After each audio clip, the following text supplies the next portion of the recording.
Here I'm using the Cutera ND YAG laser, which has a long wavelength of 1064 nanometers, which will safely treat darker skin types like Asian skin and black skins. It is also ideal for fair-skinned clients with coarse, dark hair.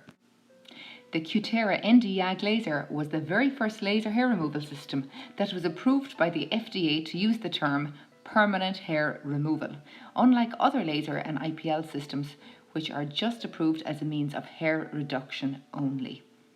For your comfort and skin protection, there is an inbuilt cooling copper plate which glides over your skin before each laser pulse. You should avoid sunbathing for at least 1 month beforehand and avoid tanning your skin throughout the course of treatments.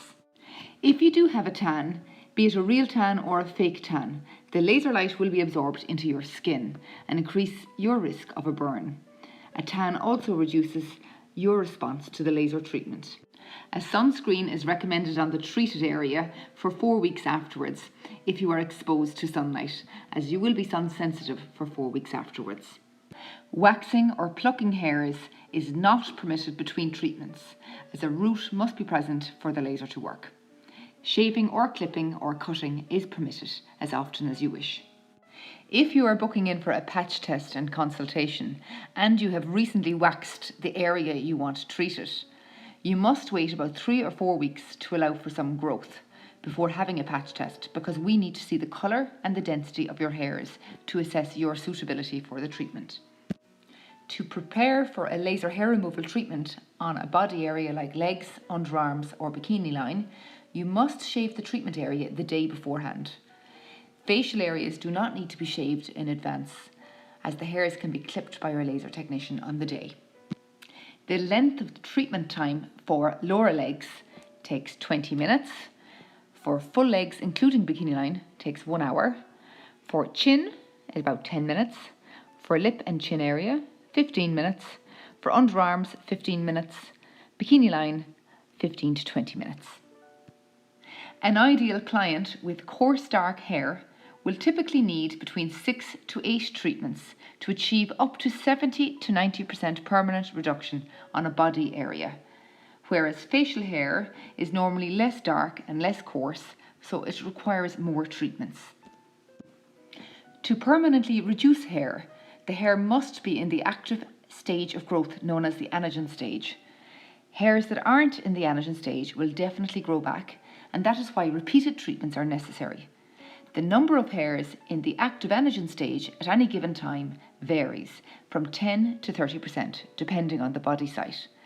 Therefore, you can have a minimum of 10% and a maximum of 30% permanent reduction in a single treatment. This is why repeated treatments are necessary. It's very important to keep intervals between treatments constant, as the aim is to get as many hairs in the active anagen stage as much as possible in order to kill off the maximum amount of hairs in a single session. So as soon as new hairs begin to grow and emerge from the skin, they are usually in this active stage of growth, and treatment at this time is highly advisable. So keeping treatment intervals at the recommended interval is very important, so that the laser can kill off the maximum amount of hairs in a given treatment. Otherwise, more treatments will be required. Aftercare advice includes no heat treatments is permitted for 2 days afterwards. That includes saunas, steam rooms, hot showers, baths and swimming.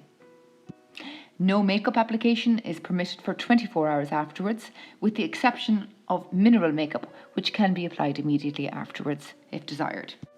Sunscreen is essential on sun-exposed areas for 4 weeks afterwards, because you will be photosensitive for about a month post-op. Aloe vera gel may be applied to soothe your skin on the evening of the treatment. Shaving is permitted between treatments, but waxing and plucking is strictly prohibited. Sunbathing is not permitted between treatments, and do not apply a fake tan 10 days prior to your treatment. You may apply a fake tan 2 days after your treatment if desired. Shaving your hairs prior to laser will not make your hair growth worse. Shaving is the same as clipping or trimming. Shaving cuts a hair shaft in two with a blade. Cutting a hair shaft in two can be done by shaving, cutting with a scissors or a clippers. If shaving could thicken a hair, therefore a person with fine hair on their head should have thicker hair from having it cut regularly. But of course, this is not the case. Fine hair always remains fine, regardless of regular haircuts. The same applies to facial and body hair. Laser is not suitable during pregnancy because there have been no studies on pregnant women to assess any adverse effects.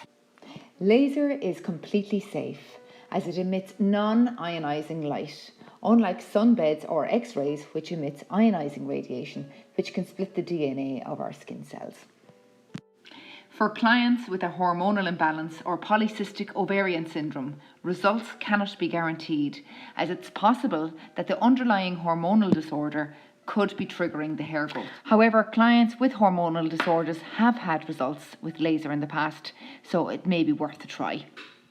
You must inform the clinic of any new changes to your medical history, including pregnancy or new medication that may change during your course of laser treatments.